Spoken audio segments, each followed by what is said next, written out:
आप सभी अपने स्थान पर कोई भी आसन में बैठकर रीढ़ की हड्डी सीधी कर लें।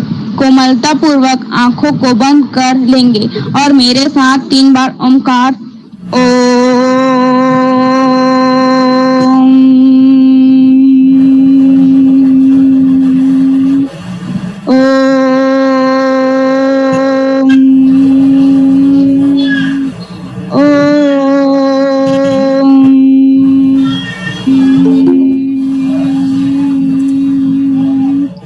प्रार्थना। ओम सहना भवतु सहना भुनक्तु सह वीर्यं करवावहै तेजस्विनावधीतमस्तु मा विद्विषावहै। ओम शांति शांति शांति ही। आप सभी को मेरा प्रणाम, नमस्कार। Good evening everyone. मेरा नाम कमलेश्वरी साहू है। मैं कक्षा 9वीं CGBSE में शासकीय उच्चतर माध्यमिक शाला बरपाली में अध्ययनरत हूँ। आज का हमारा मोटिवेशनल क्लास का विषय है विज्ञान और जीवन। इस कार्यक्रम में आए हुए सभी प्राध्यापकगण, विद्यार्थीगण एवं मेरे प्यारे सहपाठियों का मैं हार्दिक स्वागत, वंदन और अभिनंदन करती हूँ। मैं इस कार्यक्रम का शुभारंभ एक सुमधुर गीत से करना चाहती हूँ, जिसके लिए मैं आदर्श पटेल कक्षा 9वीं CBSE को आमंत्रित करती हूँ। कोई चलता पद चिन्हों पर, कोई पद चिन्ह बनाता है वही सूरमा इस जग में, दुनिया में पूजा जाता है। कोई चलता पद चिन्हों पर, कोई पद चिन्ह बनाता है वही सूरमा इस जग में, दुनिया में पूजा जाता है। देता संघर्षों को न्योता मानवता की खातिर जग में, देता संघर्षों को न्योता मानवता की खातिर जग में, ठोकर से करता दूर सदा जो भी बाधा आती मग में, जो दानवीरों का देकर भी अपना कर्तव्य निभाता है वही सूरमा इस जग में, दुनिया में पूजा जाता है। कोई चलता पद चिन्हों पर, कोई पद चिन्ह बनाता है वही सूरमा इस जग में, दुनिया में पूजा जाता है। आहार नींद और भय लिप्सन असुरों की भी तो रीत यही, आहार नींद और भय लिप्सन असुरों की भी तो रीत यही, इतने तो ही जीवन समझे मानवता की यह नीति नहीं, जो धर्म समर्पित कर्म करे अपने को दिव्य बनाता है वही सूरमा इस जग में, दुनिया में पूजा जाता है।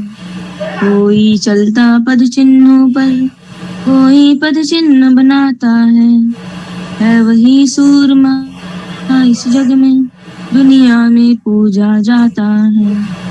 उठो देवा आदर्श बनो, असुरों के भय की मूर्ति बनो, उठो देवा आदर्श बनो, असुरों के भय की मूर्ति बनो, युग युग युग तुमको करे नमन, तुम मानवता प्रतिमूर्ति बनो।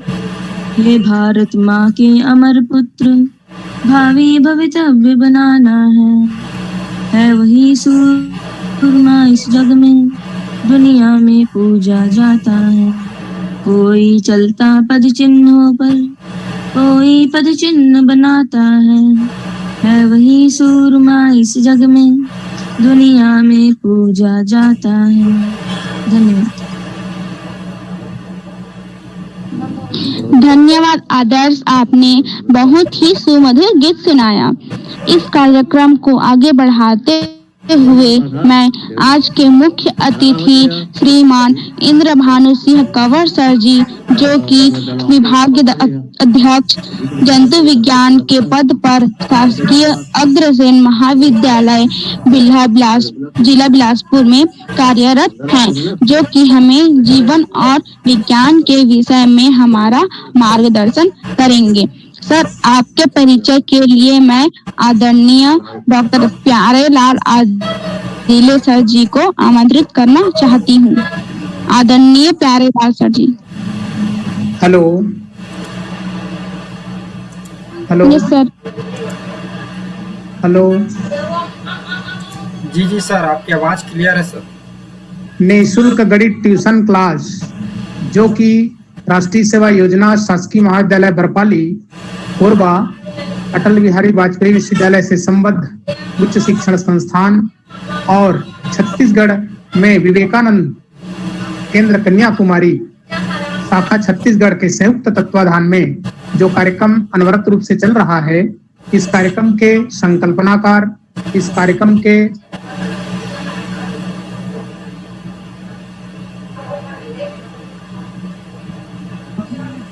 पटेल सर को मैं सादर प्रणाम करते हुए आज के इस विषय पर, विज्ञान और जीवन विषय पर अपना मोटिवेशनल लेक्चर देने के लिए, अपना समृद्ध अनुभव और अपने वैज्ञानिक चिंतन को व्यक्त करने के लिए हमारे बीच में मेरे अनन्य मित्र मौजूद हैं।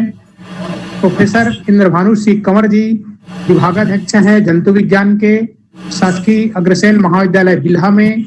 आपका सहज व्यक्तित्व निश्चित तौर पर लोगों को अपनी ओर आकर्षित करता है।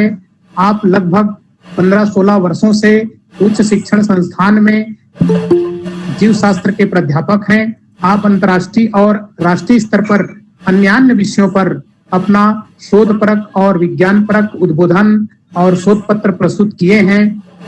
आप अनेक समाज सेवी संस्थाओं से जुड़कर भी समाज की सेवा उदात्त भाव से करते हैं। बड़े सरल, सहज और विनम्र भाव के धनी हैं। आप स्कूल शिक्षा काल में अनेक प्रकार की गतिविधि किया करते थे, विज्ञान की गतिविधियां करते थे, स्काउट गाइड में भाग लिया करते थे और अपने आप ने से विभिन्न विद्यार्थियों का, राष्ट्रीय अंतर्राष्ट्रीय स्तर के विद्यार्थियों का मार्गदर्शन करते हैं, उनके करियर निर्माण के लिए काउंसलिंग का बातचीत करते हैं। अद्भुत बात सर के साथ एक और है कि आप संगीत के क्षेत्र में अग्रणी हैं। आपने संगीत में कई प्रकार की औपचारिक शिक्षा तो ग्रहण किया ही है, लेकिन लगभग जितने हम वाद्य यंत्र का नाम लेंगे उन सभी वाद्य यंत्रों में आप किसी न किसी स्तर के पारंगत हैं। आप अच्छे बांसुरी वादक हैं, आप अच्छे हारमोनियम वादक हैं, तबलिस्ट और ढोला वादक हैं। आप न जाने क्या क्या वादन कार्य करते हैं। हम देखकर सुनकर आपको अद्भुत महसूस करते हैं, हम धन्य महसूस करते हैं। आप प्रारंभ से ही, आपके पिताजी हायर सेकेंडरी स्कूल में प्राचार्य होकर सेवानिवृत्त हो चुके हैं। वो पहले मेरे मित्र बने, उसके बाद हमारे प्रोफेसर इंद्रभानु सर मित्र बन गए।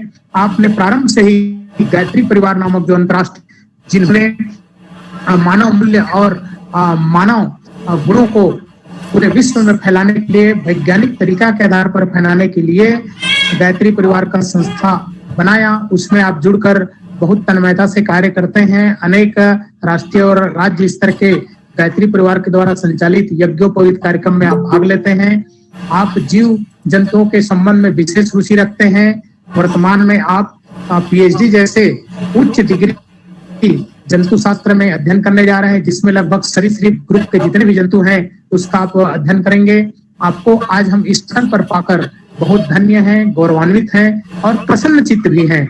ऐसे मौका पर मैं आपका संक्षेप में परिचय दिया हूं। आपके परिचय का जो श्रृंखला है बहुत विस्तृत और लंबा है, लेकिन चूंकि हमारे पास समय कम है, आपको अधिकाधिक रूप में हमारे बच्चे, इस पटल पर जुड़े हुए साथी, हम स्वयं पूरे समय तक सुनेंगे। हम अत्यंत आतुर हैं, हम अत्यंत हर्षित हैं आपको सुनने के लिए। इसलिए मैं अधिक और नहीं वक्त लेते हुए आपके संक्षिप्त परिचय के साथ और इस कार्यक्रम में जुड़े हुए हमारे सभी मित्र, भाइयों, बहनों, विद्यार्थियों के साथ मैं पुनः अपने गुरु को प्रणाम करते हुए और हमारे मित्र प्रोफेसर इंद्रभानु सिंह कंवर, आज के प्रमुख अभ्यागत और प्रमुख मार्गदर्शक को सैल्यूट करते हुए मैं अपने वाणी को यही पे विराम देता हूं और सर को आगे हम सुनेंगे। आप सभी को धन्यवाद और सर का स्वागत, वंदन, अभिनंदन।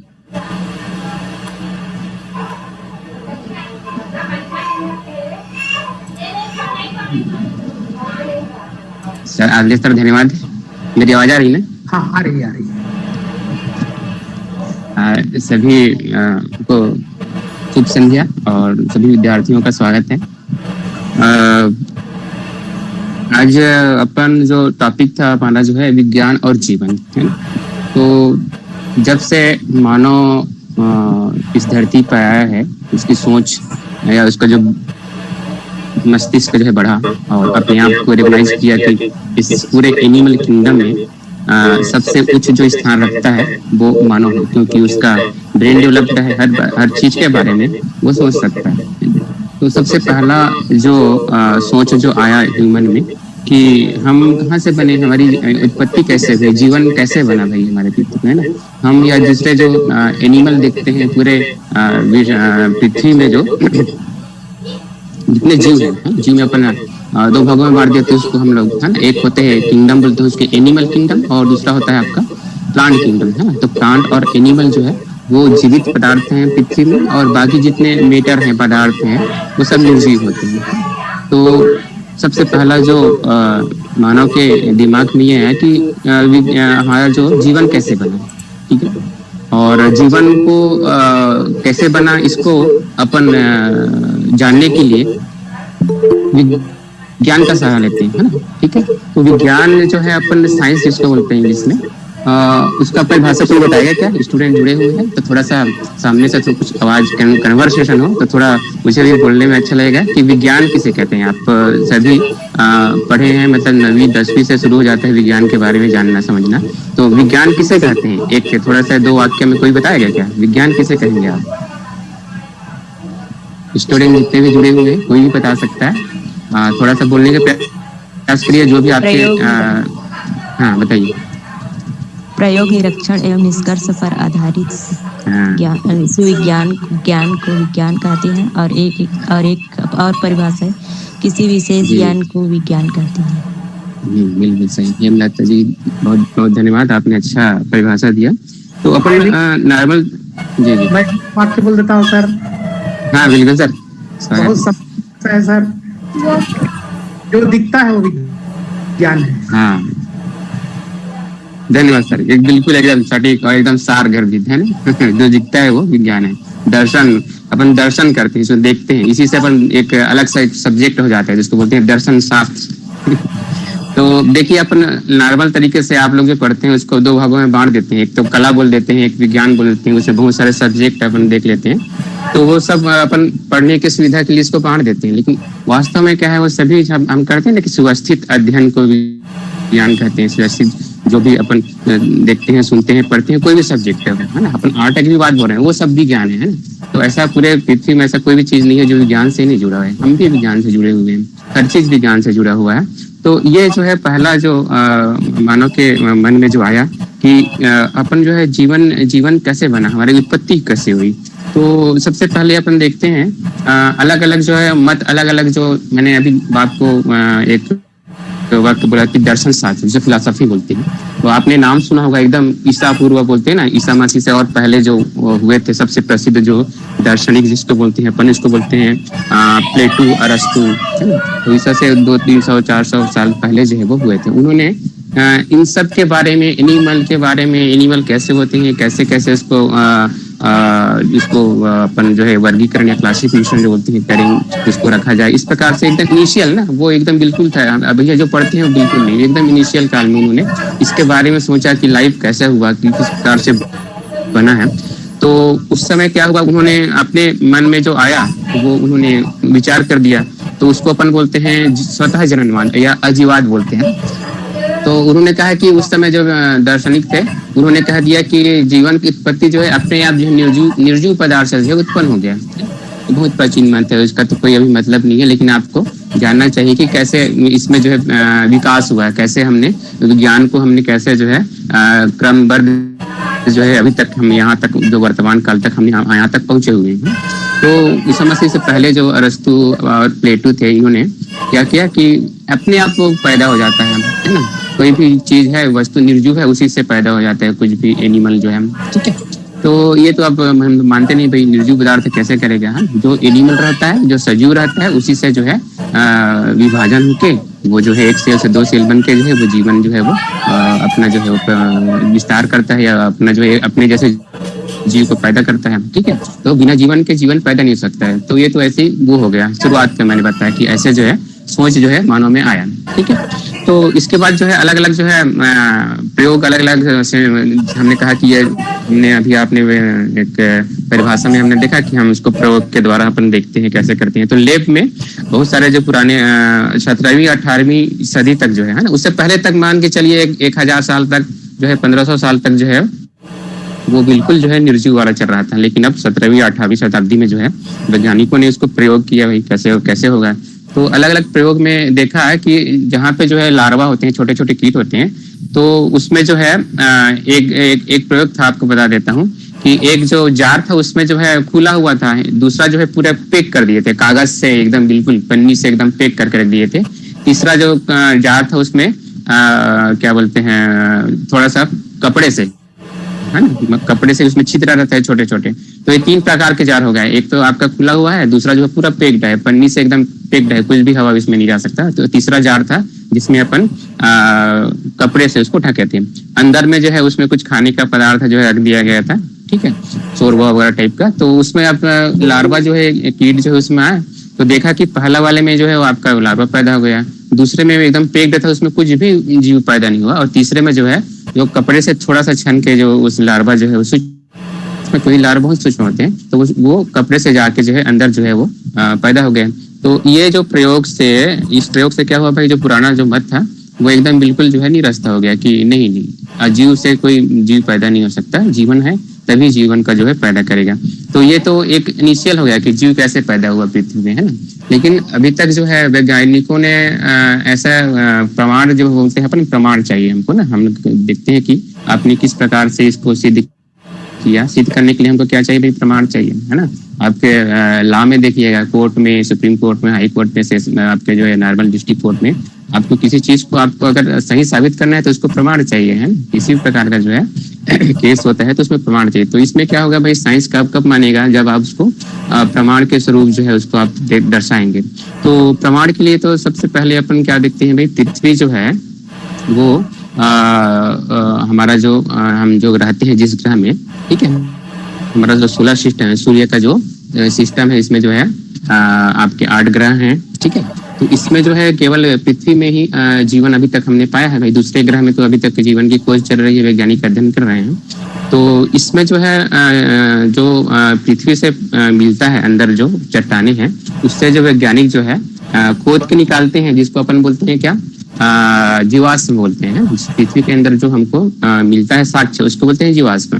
तो उस जीवाश्म के आधार पे जो है वैज्ञानिकों ने पूरा जो है अध्ययन किया कि कब जो है हमारे पृथ्वी में जो है वो जीवन जो है पैदा हुआ और कैसे कैसे इसका विकास हुआ। तो पूरा जो हम जो वंशक्रम बोलते हैं ना, वंशक्रम, ठीक है, जैसे ह्यूमन का वंशक्रम आप जानते हैं, ह्यूमन हमारा विकास कैसे हुआ, हम कैसे बने, कौन कौन था। उसी के प्रकार से बहुत सारे जो एनिमल है, जैसे आपका घोड़ा हो गया, ऊंट हो गया, हाथी हो गया, इनका जो जीवाश्म जो है वो लाखों करोड़ों साल से जो है वो पृथ्वी से जो है उन्होंने जीवाश्म के रूप में वैज्ञानिकों ने खोद कर उसको निकाला और उसको जो है बताया कि इस क्रम में जो है हमारा विकास हुआ, ठीक है। तो अपन सबसे पहले देखते हैं कि हमारी जो पृथ्वी है वो कैसे बनी, है ना। तो कैसे बनी, हमारा ब्रह्मांड पूरा सोलर सिस्टम बोलते हैं, पूरा यूनिवर्स है, ठीक है। तो हमारे जैसे जो हमारा जो यूनिवर्स है उसको बोलते हैं आकाश गंगा, ठीक है भाई। तो आकाश गंगा हम जिसमें रहते हैं ना, आकाश गंगा, ठीक है, उसको बोलते हैं मिल्की वे, इंग्लिश में बोलते हैं मिल्की वे। तो इस आकाश गंगा में जो है हमारा एक घूम रहा है बिल्कुल चक्री जैसे, और उसके जो है ना बिल्कुल थोड़ा सा सेंटर से हट के जो है किनारे की तरफ जो है हमारा सूर्य रखा हुआ है। तो इस प्रकार से अरबों तारे जो है वो आकाश गंगा में से घूम रहे हैं। कौन, पृथ्वी के जैसे सूर्य घूम रहे हैं ना, तो अरबों जो है सूर्य जो है वो आकाश गंगा में सेंटर में ऐसे चक्कर लगा रहे हैं। और ऐसे जो है हजारों आकाश गंगा और है भाई हमारे ना, मिल्की वे बोलते हैं ना, हमारा आकाश गंगा मिल्की बोलते हैं। तो ऐसे हजारों और आकाश गंगाएं हैं, ठीक है।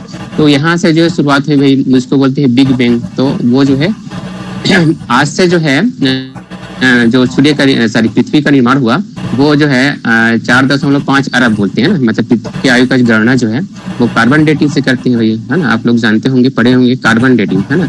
उसमें जो पदार्थ रहते हैं पृथ्वी में, जो कार्बन, उसको जो है आपका जो इमिटिंग करते हैं ना, ठीक है, उसके जरिए जो है उसको नाप लेते हैं कि इतने वर्ष का जो है ये इतने कार्बन जो है उसमें जो है उत्सर्जित होगा। रेडियो एक्टिव जो पदार्थ बोलते हैं ना, वो जो है उसमें से मेजर कर लेते हैं वैज्ञानिक जो है, ठीक है। तो उसके और बहुत सारे मेजर के लिए हैं, हम नॉर्मल जो है कार्बन का करते हैं, और भी बहुत सारे पदार्थ हैं जिसका जो अपन उसको मैपिंग करके उसको एज जानते हैं।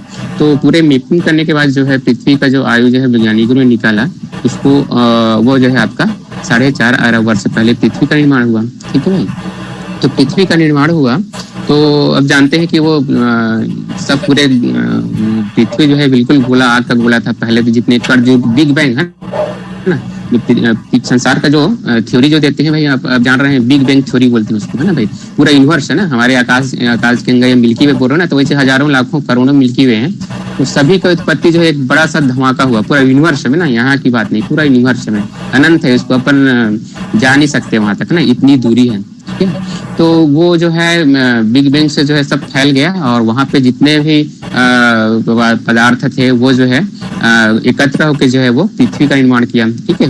तो पहले बिल्कुल बिल्कुल आग का गोला था, धीरे धीरे ठंडा होता गया। तो वो जो 450 अरब वर्ष पहले, जो 4.5 अरब वर्ष पहले तो पृथ्वी का निर्माण हुआ, और धीरे धीरे वो फिर ठंडा होने लगा, क्योंकि उस समय फिर जो वातावरण में जो हाइड्रोजन था, पहले तो हाइड्रोजन था पूरा पृथ्वी में, है ना, जैसे ऑक्सीजन अभी है, तो वैसा नहीं था, पूरे हाइड्रोजन था, 90% 95% पूरा हाइड्रोजन था। और वो जो है हाइड्रोजन जो है धीरे धीरे जो है वो संयोग करके जो H2 जो बनाता है, उसके स्पीड पानी का निर्माण हुआ धीरे धीरे लाखों करोड़ साल तक पानी जो है बरसा धीरे धीरे ठंडा हुआ जो है पृथ्वी से, ठीक है। तो ये जो है आपका ये जो इसको अपन पृथ्वी को जब अपन करते हैं ना, ईरा बोलते हैं उसको, महाकल्प बोलते हैं, है ना। जैसे आप लोग इंडिया में जैसे अपन मापते हैं ना, टाइम को मापने के लिए सतयुग, द्वापर, त्रेता, कलयुग ऐसे बोलते हैं, 4 ऐसे बांटा हुआ है।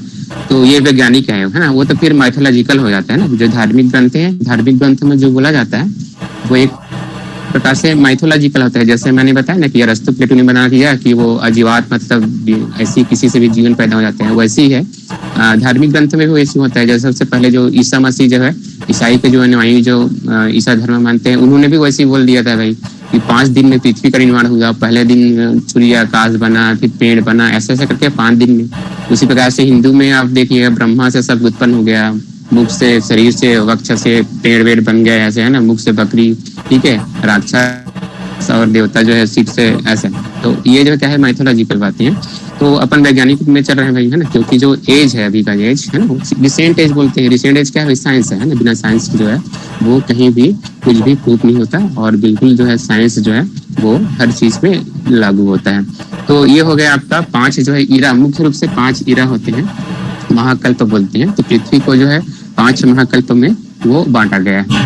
तो सबसे पहले एजोइक बोलते हैं। एजोइक मतलब यहाँ पे कोई जीवन नहीं था इसको, तो ए मतलब एब्सेंट है ना, इंग्लिश में आप जानते हैं ना, कोई भी वर्ड के सामने जो है उसको ए जोड़ देते हैं या एन जोड़ देते हैं तो एब्सेंट हो जाता है। तो एजोइक मतलब होता है आपका जीवन या, है ना, प्राण। तो वो एजोइक मतलब एब्सेंट था उस समय का। तो 1 अरब वर्ष तक लगभग 4.5 अरब वर्ष जो उत्पन्न हुआ पृथ्वी, और 1 अरब वर्ष तक जो है उसमें कुछ भी जीवन नहीं था। इसके बाद जो है दूसरा जो आपका ईरा जो आता है उसको बोलते हैं अपन आर्कियोजोइक। आर्की मतलब होता है एकदम प्रारंभिक बोलते हैं ना, आर्की मतलब एकदम जो प्रारंभ के जो चीज होता है उसको आर्की बोलते हैं, ठीक है। तो आर्कियोजोइक मतलब प्रारंभ के एनिमल। तो ये जो है आपका 3.5 अरब वर्ष से वो आपका 2 अरब वर्ष काल तक जो है पृथ्वी में रहा। इसमें जो है बिल्कुल जो प्रथम जीव थे ना, प्रथम जीव जो बने हमारे, तो प्रथम जीव किसको बोलते हैं भाई अपन, है ना।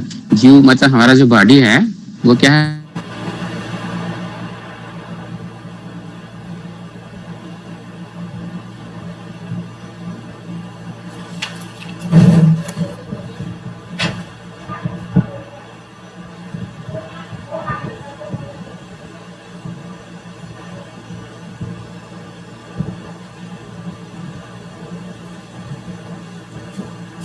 अंगक जो है उसके अंदर में रहते हैं और सभी फंक्शन करते हैं, ठीक है। तो ये फंक्शन करके क्या करते हैं, वो उस सेल को जो है जीवित रखते हैं, है ना। और आर्कियोजोइक में क्या होगा भाई, वो आपका प्रोटोजोआ जैसे बोलते हैं। तो आपने नाम सुना होगा अमीबा और पैरामीशियम ऐसे करके, है ना। तो अमीबा पैरामीशियम क्या होते हैं, बिल्कुल छोटे से एनिमल क्यूल होते हैं, है ना। एनिमल क्यूल मतलब एनिमल नहीं है, लेकिन एनिमल जैसे वो हम उसको मानते हैं। क्यों? क्योंकि उसमें जो है कोई कुछ सेल टिश्यू ऑर्गन कुछ नहीं रहता, वो सेल होता है, ठीक है। अमीबा का आप डायग्राम में देखिएगा या पैरामीशियम का देखिएगा, उसमें क्या होता है, एक पूरा गोलाकार ऐसे सेल होता है। सेल के अंदर जो है वो आपका सब न्यूक्लियस पूरा दिखेगा। तो वो सेल ही आपका पूरा क्या हो जाता है भाई, एक एनिमल बन जाता है। मतलब सेल जो है एनिमल जैसे बिहेव कर रहा है ना। तो ये जो एनिमल है वो एकदम पहले आपके तो 2 अरब वर्ष पहले जो है वो क्या हो गया भाई आपके, वो सबसे पहले तो इसमें किस में जाएंगे, पानी में जो है सर्वप्रथम जीव की उत्पत्ति कहाँ हो गई, आपका जो वाटर में है, ठीक है। पानी में जो है वो आपके बने, ठीक है। तो पानी में जीव कैसे बने भाई, पानी में जो है जैसे ये आपका जीव मतलब आपके जो केंद्रक होता है, केंद्रक को अपन ब्रेन सेंटर बोलते हैं। जैसे हमारा बॉडी है, तो हमारे बॉडी में हमारा जो संतुलन कर रहा है, पूरे बॉडी का जो संचालन करता है वो हमारा ब्रेन होता है, ठीक है। तो एक सेल है, सेल के अंदर का पूरा जो संचालन करता है, उसका मेटाबॉलिक फिजियोलॉजी जो है, ठीक है, वो सभी कुछ क्या करता है भाई, उसका न्यूक्लियस बोलते हैं। तो न्यूक्लियस को अपन क्या बोलते हैं, ब्रेन सेंटर। कोई भी सेल है ना। हमारा बॉडी भी सेल से बना हुआ है। जैसे अपन स्किन देख रहे हैं, ये स्किन पूरा आपका कई सेल से बना हुआ है ना। तो सेल बन के टिश्यू बन जाते हैं, फिर टिश्यू से ऑर्गन, फिर ऑर्गन सिस्टम। जैसे हमारा जो हम सांस ले रहे हैं या भोजन खा रहे हैं, तो अपन क्या बोलते हैं भाई, आपका 10 मेजर सिस्टम हमारे बॉडी में होता है ना। डाइजेस्टिव सिस्टम, डाइजेशन में जो है वो अंग बन गया। टिश्यू पहले सेल बना, सेल से फिर क्या बना भाई, टिश्यू बनता है ना। टिश्यू से फिर ऑर्गन बनता है, फिर ऑर्गन जो है पूरे बॉडी को बनाता है, ठीक है। तो जैसे हम सांस लेते हैं तो हम नाक से शुरू करते हैं भाई, नाक से फिर फेफड़े में बहुत सारे जो उसमें टिश्यू है अलग अलग जो है, एक मिलके सिस्टम मिलके पूरा सिस्टम बना देता है। तो रेस्पिरेटरी सिस्टम हो गया, डाइजेस्टिव सिस्टम हो गया, सर्कुलेटरी, हमारे पूरे ब्लड में हमारे जो शरीर में क्या है, ब्लड बह रहा है तभी हम जीवित हैं भाई, है ना। ऑक्सीजन पूरे सेल में जा रहा है ब्लड के जरिए, ठीक है। सर्कुलेटरी एक्सक्रीटरी सिस्टम, तो हमारे शरीर में जो रेस्पिरेशन होता है, मतलब श्वसन हम लेते हैं, तो ये तो फिजिकल हो गया, लेकिन जो सेल के अंदर श्वसन होता है भाई, इसको सेल्यूलर रेस्पिरेशन बोलते हैं। एक तो अपन सांस को अंदर करते हैं ऑक्सीजन को, ठीक है, ऑक्सीजन हमारे अंदर जाना चाहिए क्योंकि ऑक्सीजन के बिना हम जीवित नहीं रह सकते। दूसरा श्वसन क्या बोलते हैं भाई, सेल जो है, सेल के अंदर जो श्वसन होता है ना, सेल के अंदर जो है श्वसन होता है, ठीक है। तो उसको बोलते हैं अपन क्या, सेलुलर रेस्पिरेशन। और उस रेस्पिरेशन के जरिए क्या होता है भाई, कुछ जो वेस्ट मटेरियल पदार्थ जो है वो उत्पन्न होते हैं और पैदा करते हैं एनर्जी। और कुछ वेस्ट मटेरियल जो हमारे शरीर के जैसे निकालते हैं बाहर, अमोनिया, यूरिया जैसे ये सब हानिकारक जो पदार्थ होते हैं वो क्या होते हैं, शरीर से बाहर निकालते हैं। तो उसको बोलते हैं स्केटरी उत्सर्जन तंत्र। स्केलेटल बोन है हमारे अंदर जो है ना, हम लोग जो है क्या है भाई, बोन के जरिए इसलिए ढांचा बना हुआ है एनिमल में हमारा, ठीक है। तो इनवर्टिब्रेट, तो मेजर जो एनिमल को 2 भागों में बांटते हैं भाई, एक तो इनवर्टिब्रेट और वर्टिब्रेट, ठीक है भाई। तो इनवर्टिब्रेट में क्या होता है, आपका रीढ़ की हड्डी ये सब जो है या बोन्स वगैरह जो है वो नहीं होता है। जैसे केचुआ आपने देखा है भाई, है ना। तो अलग अलग फाइलम के एनिमल, कीट हो गया, तो कीट में क्या है वो आपका जो है अलग अलग पदार्थ है जो इसको केराटिन बोलते हैं, बड़ा पदार्थ है इसको केराटिन बोलते हैं, उसमें हड्डी उड्डी नहीं होता है ना। जैसे केचुआ हो गया, उसमें कुछ भी नहीं होता, बाहर थोड़ा सा केराटिन का परत बस होता है, हल्का आवरण हल्का हल्का, है ना। उनमें बिल्कुल उनका जो साइज जो है किसी भी आकार में बदल जाता है, कई एनिमल है क्योंकि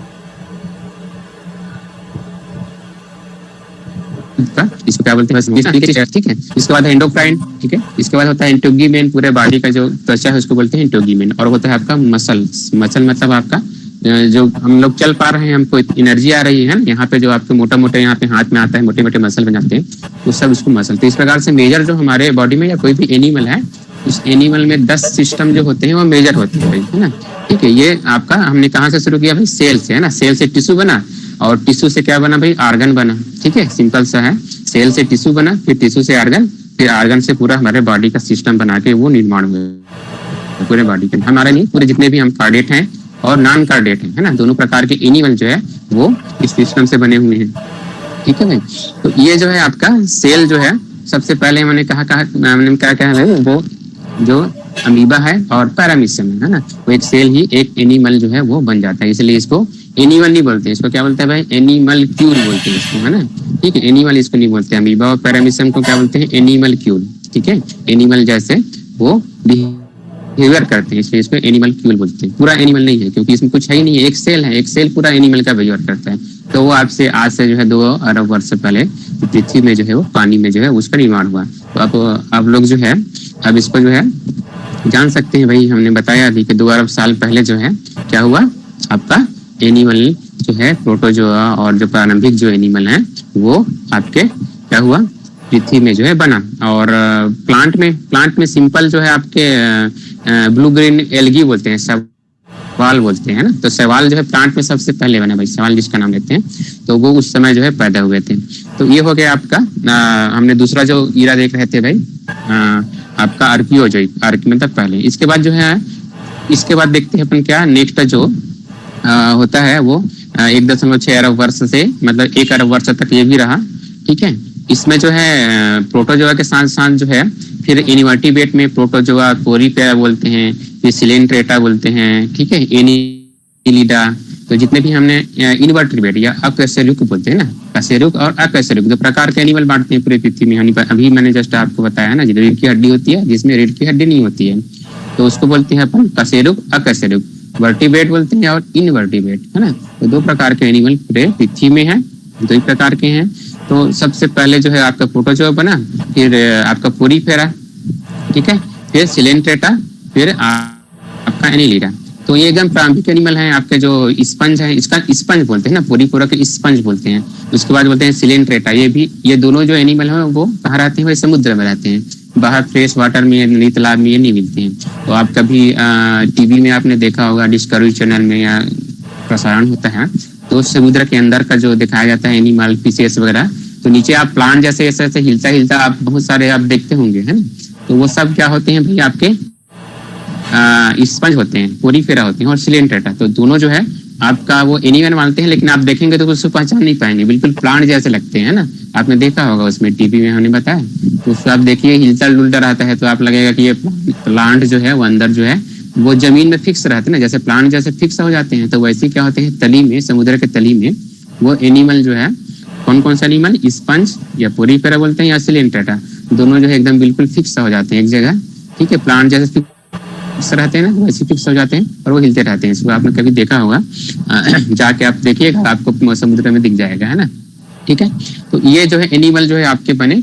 इसके बाद जो है आपके आर्कियोजोइक के बाद प्रोटोजोइक बोलते हैं। तो प्रो मतलब होते हैं प्रारंभिक। तो ये सब प्रारंभिक का भी निर्माण ही हो रहा है, मतलब पृथ्वी जो 4.5 अरब वर्ष पहले बनी, और पूरा जो है आपका 1 अरब वर्ष, मतलब आपके जो है पूरा जो है आपका 1 अरब, 2 अरब, 3 अरब, 4 अरब, मतलब ये पूरा 4 अरब वर्ष जो है बिल्कुल जो है वो आपका क्या रहा भाई, एकदम जो है प्रारंभिक एनिमल का जो है वो काल रहा है ना।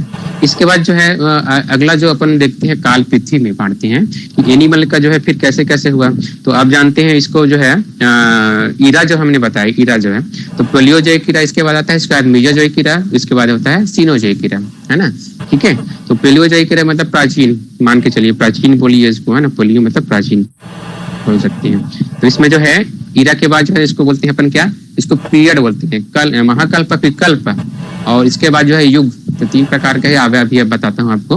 तो इसमें क्या हो गया है आपका 3 जो है महाकल्प जो पेलियोजोइक है, इसको आपके जो है 6 जो है वो कल्प में बांट दिया। कल्प मतलब छोटे, उसको छोटे छोटे इसको अध्ययन के लिए ना, उसको अध्ययन के लिए कौन कौन से काल में कौन सा ये हमको मिला, तो हमने बांटा या हमने देखा या एनिमल हिस्ट्री में बना। तो हमने कैसे साक्ष्य हमने बताया भाई, इसको हमने जीवाश्म के रूप में हमने इसको वैज्ञानिकों ने इसको पाया भाई, और जीवाश्म के आधार पर उन्होंने डेटिंग किया, और डेटिंग के आधार पर उन्होंने क्या किया कि इस काल में ये जो है एनिमल रहते थे, है ना। तो कैम्बियन, इसको जो है क्रम से में पीछे से चल रहे हैं ना, एकदम ऊपर से जा रहे हैं, 4.5 अरब से सुन रहे हैं, फिर रिसेंट तक आएंगे। तो कैम्बियम बोलते हैं, आर्डिविशियन बोलते हैं, सिल्यूरियन, डिओनियन, कार्बोनिफेरस, आपने नाम सुना होगा, कार्बोनिफेरस ज्यादा प्रसिद्ध है, और पर्मियन। तो कार्बोनिफेरस क्यों प्रसिद्ध है भाई, जितने कोयला है हमारे आपके कोरबा इलाके में भाई, कोल माइंस है ना।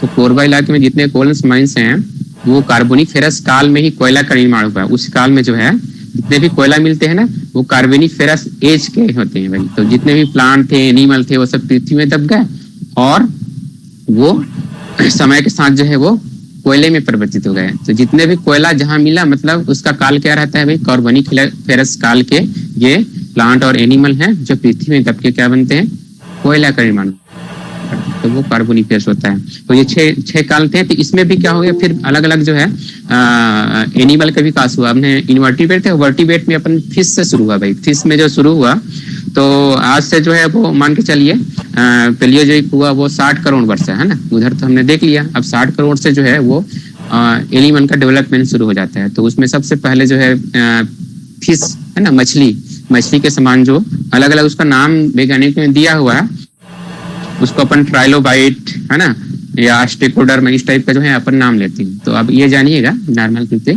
उसके बाद जो है फिश का निर्माण हो गया। तो उस समय जो है बड़े बड़े होते थे ना भाई, साइज जो है आपने देखा होगा उसका साइज जो है बड़ा होता है, क्योंकि उसमें कंपटीशन नहीं होता था ना। एक एनिमल हुआ तो उसका इतना विस्तार हो जाता था कि वो बहुत बड़ा बड़ा हो जाता था, है ना। ठीक है, तो बड़े बड़े मछलियां थी वो समुद्र में थी।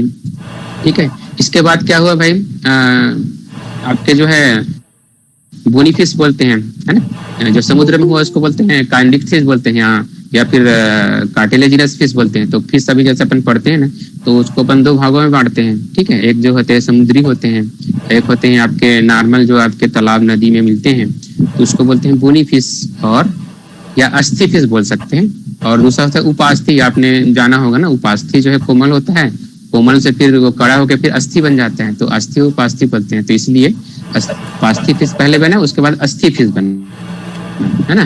ठीक है, कांडेस्थि बोलते हैं और आस्टेक फिश बोलते हैं ना, ये जूलॉजिकल टर्म है ना इसमें।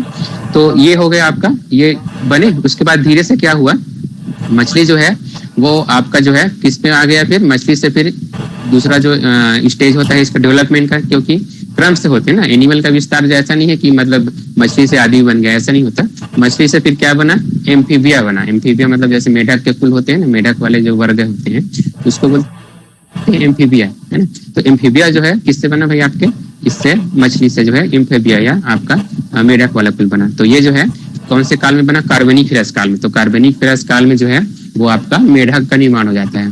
तो कार्बोनिफेरस काल जो है आपके आज से जो है वो 34 करोड़ वर्ष पहले था भाई, 34 करोड़ वर्ष पहले, है ना। मतलब जो आपके कोयला बना हुआ है ना उसका निर्माण जो है, ठीक है, कब कितने करोड़ साल पहले हुआ, 34, है ना। 34 करोड़ वर्ष पहले जो है वो आपका क्या हुआ, कोयले का निर्माण हुआ। और उसी टाइम में जो है इसमें एम्फीबिया का विकास हुआ था। एम्फीबिया रहते थे, तो बड़े बड़े एम्फीबिया जो है उस टाइम में रहते थे। ठीक भाई, तो इसके बाद जो है परमियन आता है। परमियन के में जो है क्या होता है, जो एनिमल थे ना ये सब मतलब विलुप्त होते जाते हैं, फिर नए पैदा हो जाते हैं, है ना। तो ऐसे जो है एम्फीबिया जो है विलुप्त होकर फिर नए प्रकार का हुआ। ठीक है, तो अब देखिए, अब दूसरा जो अपन ईरा होता है जो महाकल्प बोलते हैं उसको बोलते हैं मीजोजोइक। मीजोजोइक मतलब बीजो मतलब होता है बीज का, है ना। तो बीज का काल है ये। बीज के काल में 3 कल्प होते हैं, ट्रायसिक, जुरासिक और क्रिटेशियस बोलते हैं भाई। ट्रायसिक, जुरासिक और क्रिटेशियस। तो इसमें आपको फेमस नाम क्या लग रहा है भाई, आपका जुरासिक, है ना। आप सब जानते हैं, मूवी देखे हैं, पिक्चर देखे हैं जुरासिक का, बड़े बड़े।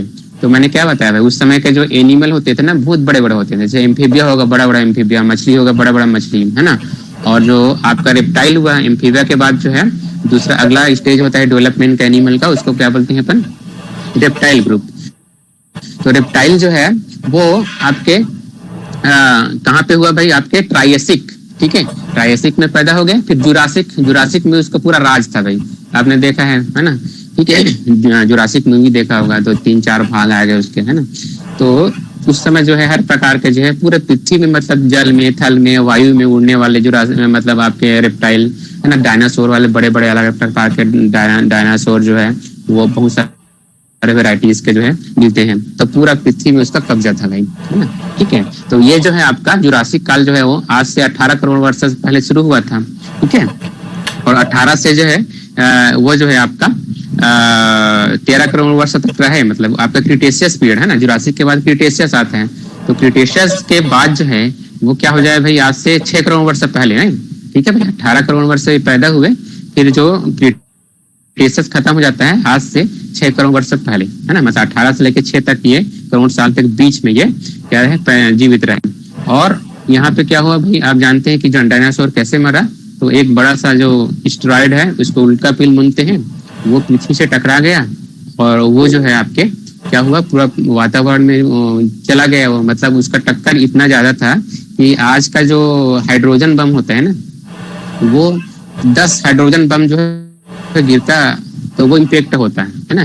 मतलब आज का जो परमाणु बोलते हैं ना, परमाणु बम जो अमेरिका जो उसमें गिराया था है ना, जापान में द्वितीय विश्व युद्ध में, तो उससे भी और ज्यादा हाइड्रोजन बम और ज्यादा इम्पैक्ट करता है। तो 10 हाइड्रोजन के बम के बराबर जो है वो बड़ा सा आपका उल्का पिंड जो है आगे पीछे टकरा गया। तो ये बड़े एनिमल थे, पूरा वातावरण जो है वो कई मतलब हजारों साल तक जो है क्या हुआ, वो बिल्कुल सूर्य का प्रकाश ही नहीं आया पृथ्वी में। तो बड़े एनिमल थे और ये जो है सर्वाइव नहीं कर पाया भाई, है ना। तो वहीं से जो है आपका ट्रायसिक, जुरासिक और क्रिटेशियस, तो क्रिटेशियस जो अंतिम हुआ 6 करोड़ वर्ष पहले, पूरे जो डायनासोर जो है क्या हो जाए भाई, वहां पे नष्ट हो गए, डायनासोर जो है वो खत्म हो गए। अब देखिए इसके बाद जो है सीनोजोइक, तो एज आप मेमल बोलते हैं, है ना। इसके बाद जो है मेमल आ गए, ठीक है। आपके पक्षी बने, पक्षी के बाद जो है आपके हम जो मेमल बोलते हैं ना, जो आपका मेमल हो गया, स्तनपायी जिसको बोलते हैं ना, स्तनी बोलते हैं जिसको, है ना। तो पक्षी और स्तनी, तो रेप्टाइल के बाद क्या इसका डेवलपमेंट हुआ, पक्षियों का। पक्षियों के बाद जो है हम जो है, ठीक है, वो आपका मेमल का, स्तनियों का हुआ। तो अब देखिए जो है इसमें जो है सीनोजोइक में जो है इसमें 2 प्रकार के जो पीरियड हैं, तृतीयक और चतुर्थक बोलते हैं, ठीक है, टर्सरी और क्वार्टरनरी बोलते हैं। तो इसमें भी अलग अलग जो है इस कल्प को अपने युग में बांट दिए, युग, ठीक है। सतयुग कलयुग ऐसे बोलते हैं अपन, वैसे युग में बांट दिए, Paleocene, Eocene, Oligocene, Miocene, Pliocene, Pleistocene और होलोसीन। तो ये जो है आपके 5-6 जो है ये पीरियड जो है इसमें लगातार जो है वो वैज्ञानिकों ने इसको बांटा है अलग अलग जो है एज के आधार पर। तो आज से जो है आधुनिक जो काल है 6 करोड़ वर्ष से पहले जो है शुरू होता है, जिसमें जो है आपके सबसे पहले जो है वो आपके कौन बने भाई, इनिशियल जो है स्तनी बने, है ना। स्तनी में जो है आपके जो अंडे देने वाली स्तनी बोलते हैं भाई, जैसे स्तनी आपने देखा होगा, स्तनी बच्चे पैदा करते हैं, दूध पिलाता है, मेमोरी गेन होता है, ये आपने पढ़ा होगा। लेकिन जो प्रारंभिक थे प्रोटोथीरिया बोलते हैं, ठीक है, थीरिया, यूथीरिया, प्रोटोथीरिया आपने पढ़ा है। तो उसमें क्या होता है, वो अंडे, जैसे बतख होता है ना पक्षी, तो बतख जैसे जो है प्रोटोथीरिया होते हैं। और प्रोटोथीरिया आपको कहाँ मिलते हैं भाई, पृथ्वी में केवल ऑस्ट्रेलिया में, क्योंकि वो नया द्वीप है, ठीक है। और उस द्वीप में जो है इधर के जितने महाद्वीप हैं उसके जो एनिमल वहां जा नहीं पाए हैं। तो जो प्रारंभिक स्तनी थे ना, वो अभी तक वर्तमान में मार्सुपियल, कंगारू जो बोलते हैं ना, वो सब डक बिग प्लेटिपस बोलते हैं। तो एकदम बिल्कुल वो आपके बतख आपने बताया था, बतख जैसे एनिमल होते हैं, पानी में तैरते रहते हैं, चोंच होता है, तो वो स्तनी होते हैं, लेकिन वो अंडे देते हैं, एकदम बिल्कुल स्तनी है लेकिन अंडे देते हैं। तो ये प्रारंभिक स्तनी उस समय बने और उस समय से जो है अभी तक कहाँ पे जीवित है, अभी तक ऑस्ट्रेलिया जो महाद्वीप है ना, ऑस्ट्रेलिया महाद्वीप में आप जाएंगे तो सब एनिमल को, जो प्रोटोथीरिया है, जितने भी प्रारंभिक स्तनी थे वो सब वहाँ पे मिलते हैं। और वहाँ पे कोई भी मेमल नहीं मिलता था। तो मेमल कौन कहाँ से आ गया वहाँ, यहाँ से जो गए ना, इधर से अंग्रेज लोग जो है वहाँ ऑस्ट्रेलिया गए, कोई भी, तो वो अपने साथ जो है इधर से जो एनिमल है उसको पकड़ पकड़ के जो है वो आपके ऑस्ट्रेलिया ले गए, है ना। तो इसी कारण से वहाँ आधुनिक जो मेमल जो है वहाँ पे विकसित मतलब उपस्थित है। लेकिन नेचुरली रूप से प्राकृतिक रूप से वहाँ पे कोई मेमल नहीं था, पूरा जो है वो प्रोटोथीरिया का एनिमल था, है ना। तो मानव बचने के साथ ही वहाँ पे अपने साथ ले जाने के साथ ही वहाँ पे बाकी एनिमल वहाँ पे दिखते हैं आपको। तो ये हो गया वहाँ से जो है 6.5 करोड़ वर्ष से हुआ। अब देखते हैं वो धीरे धीरे जो है आज से जो है अब आ जाते हैं अपन 1 करोड़ वर्ष से, मतलब 1.5 करोड़ वर्ष से पहले, ठीक है, ह्यूमन में आ जाते हैं। अब 1.5 करोड़ वर्ष से पहले जो है आपके आदि मानव का विकास हुआ भाई, 1.5 करोड़ वर्ष से पहले, है ना, ठीक है। तो आदि मानव किसको बोलते हैं, हमारे जैसे था, है ना। तो अपन बोलते हैं कि ओल्ड मंकी और न्यू वर्ल्ड मंकी। तो वो अफ्रीका से जो है वो आपके 2 अलग अलग ब्रांच हो गए, उसी से हमारे, क्योंकि हमारे जो एकदम करीबी जो होते हैं उसको अपन क्या बोलते हैं, चिंपांजी, गोरिल्ला, ओरोंगुटान, है ना। ये आपके ह्यूमन से बिल्कुल रिलेटेड होते हैं। 99.9% जो इसका क्रोमोसोम होता है ना, वो हमसे मिलता है। तो यही से क्या हो गया भाई, 2 भाग में होगा, एक मंकी हो गया, एक हमारा जो है विकास हो गया, है ना। और हमारे विकास किसको बोलते हैं भाई, जब डायनासोर खत्म हुआ ना, तो छोटे शुरू मतलब जैसे एक छछूंदर बोलते हैं ना, चूहा जैसे होता है, ठीक है, शुरू जैसे एनिमल था, छछूंदर बोलते हैं। तो डायनासोर खत्म होने के बाद जो है वो छोटा जो एनिमल पैदा हुआ, ठीक है, और उसी से पूरा मेमल का विकास हुआ। तो छछूंदर जैसे एनिमल बोलते हैं तो उसको बोलते हैं श्रू, बोलते हैं श्रू। तो आपसे मतलब 6 करोड़ वर्ष पहले श्रू आया और धीरे धीरे वो मेमल का विकास किया। तो उसी से हम भी क्या हो गया भाई, धीरे धीरे एनिमल बनते गए। और आज से 1.5 करोड़ साल जो पहले जो है आदि मानव का विकास हुआ। तो आदि मानव में आपने पढ़ा होगा ऑस्ट्रेलोपिथिकस बोलते हैं। तो बहुत सारे जीवाश्म जो है वैज्ञानिकों ने अलग अलग जगह खोजा है और उसके आधार पर जो है हम जो है अपना जो है वंश क्रम देखते हैं ह्यूमन का। तो ऑस्ट्रेलोपिथिकस जो है वहां से आपके अफ्रीका से बोलते हैं, वो मानव जो है वो पूरे सब महाद्वीप में फैल गया। धीरे धीरे फिर अलग अलग आपने पढ़ा होगा, ठीक है, ऑस्ट्रेलोपिथिकस, रामापेथिकस, है ना, हेबिलस मैन, ये अलग अलग जीवाश्म है। जीवाश्म के आधार पर इन्होंने नामकरण किया है। फिर जावा मैन, पीकिंग मैन, ठीक है। इसके बाद जो है आपका निएंडरथल मैन, ठीक है, निएंडरथल की घाटी होती है उसके निएंडरथल मैन।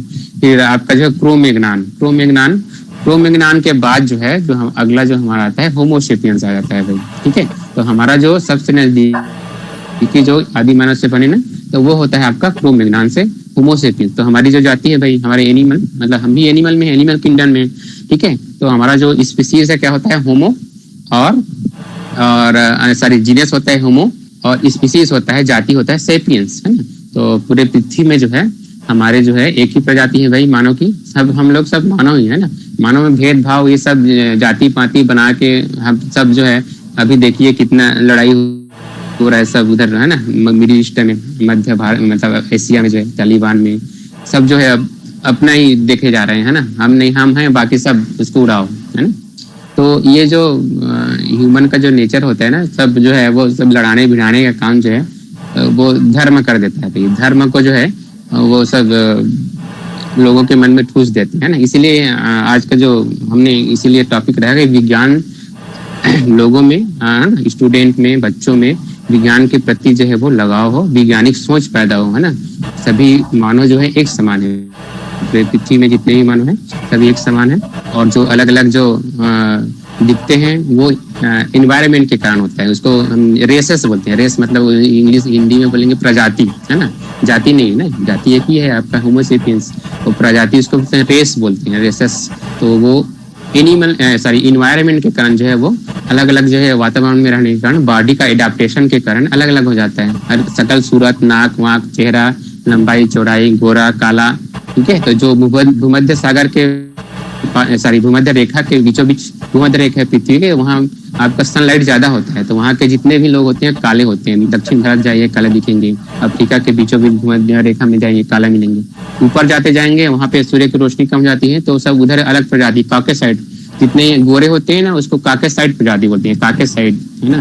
फिर जितने काले होते हैं निग्रोटो, पिग्मी, ठीक है, ठीक है, मेडिटेरियन, भूमध्य सागरी, अलग अलग जो है 5-6 आपका जो है प्रजाति उसको, या मंगोलाइट मतलब चीन जापान उधर जो है जितने भी हैं वो मंगोलाइट बोलते हैं। हमारे जो पूर्वोत्तर राज्य हैं, मेघालय उधर, है ना, त्रिपुरा, अगरतला, नागालैंड साइड में सब मंगोलाइट वाले जो प्रजाति के हैं ना, मंगोलाइट, नाक चपटा, आँख थोड़ा खुला खुला ऐसे, ठीक है। तो वो अलग अलग जो है वो जगह और वातावरण, रेसेस के कारण धीरे धीरे जो एडाप्टेशन के कारण जो है वो अलग अलग बन जाते हैं। तो ये ऐसा जो है आपका ह्यूमन का धीरे धीरे पूरा हमने अभी सार रूप में, मतलब सारांश में देखा है ना। सारांश में हमको होना चाहिए कि जीवन कैसे उत्पत्ति हुई, हम कैसे बने और हमको आगे क्या करना है। तो वही है भाई आपके पूरे जो है मन में जो है, दिल में, दिमाग में आपको बैठ जाना चाहिए कि हम सभी एक मानव हैं। हमारा जो है धर्म जो है एक मानव धर्म है और सभी के साथ जो है शांति और साहित्यिक सह अस्तित्व और समानता के साथ जो है रहना है। उसमें जो है कोई स्त्री पुरुष का कोई भेद ना हो, है ना, जाति पाति का कोई भेद ना हो और सभी जो है एक साथ जो है रहें। और तभी जो है हमारे जो भारत का जो कंसेप्ट है भाई वसुधैव कुटुंबकम का, है ना, क्योंकि पूरा विश्व हम लोग भारत जो है पूरा विश्व को अपना परिवार मानता है, ठीक है। तो इसी के साथ जो है अपना जो है टाइम भी हो गया है और आज का जो अपना जो वक्तव्य है वो यहीं पे मैं विराम देना चाहूँगा। और आगे जो है के लिए जो है कौन आ रहे हैं उसको थोड़ा देखिएगा, ठीक है। सबको धन्यवाद, आपने सुना मुझे और मैं चाहूँगा कि आप सभी जो है अच्छे से पढ़ें और अच्छा जो है अपने लक्ष्य की ओर जो है बढ़ते हुए वैज्ञानिक सोच के साथ जो है सभी प्रगति करें। धन्यवाद सर। हाँ आपको हृदय तल की गहराई से बहुत बहुत बधाई हो, और आपने धन्यवाद सर। के ज्ञान में इतना अच्छा वृद्धि किया है। विज्ञान को आपने बहुत सरलता पूर्वक, और छोटे छोटे बच्चों और हम जो बड़े बड़े उम्र के बच्चे हैं समझिए, उनको आपने इतने बेहतरीन तरीके से बताया है। काफी कुछ हमको समझ में आया, पूरा याद भले ना हो। जी जी बिल्कुल, धन्यवाद सर। और क्वेश्चन कुछ है बच्चों का? क्वेश्चन आंसर भी सेशन था मेरे ख्याल से। और मैं आपसे एक रिक्वेस्ट करता हूं कि हमारे बच्चे कुछ जिज्ञासा कर रहे होंगे, उनकी जिज्ञासा को भी थोड़ा प्रश्न रूप में आप थोड़ा 5 मिनट और वक्त दीजिएगा। हाँ, बिल्कुल तो मैं बिल्कुल। समस्त को आमंत्रित करता हूं कि कुछ भी मन में जिज्ञासा हो या सर से कुछ जानना हो, कुछ भी जानना हो बच्चों, तो आप बहुत सरलता पूर्वक निर्भीक होकर पूछिए सर से, वो आपका जवाब देंगे। बच्चों, धन्यवाद सर जी, आपने हमें बहुत ही अच्छी जानकारी प्रदान की है। इसके लिए हम सभी आपके आभारी रहेंगे। पुनः सर जी, मैं आपका हृदय से धन्यवाद करती हूँ। इस कार्यक्रम में उपस्थित अगर किसी को भी प्रश्न पूछना हो तो वह अपने प्रश्न के समाधान के लिए सर से प्रश्न पूछ सकते हैं।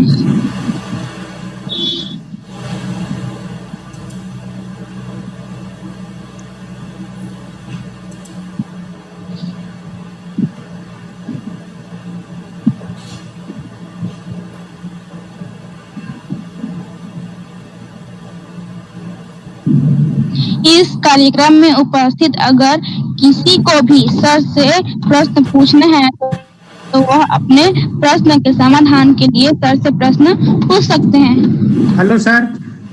हाँ सर। एक प्रश्न, एक जिज्ञासा मैं ही कर देता हूँ सर, फिर बच्चे लोग करेंगे। ठीक है, बिल्कुल सर। जी, आप बंदर जो भी है, बनमानुष जो है, तो उसमें पूंछ पाया गया, तो हमारा पूंछ कैसे खत्म हो?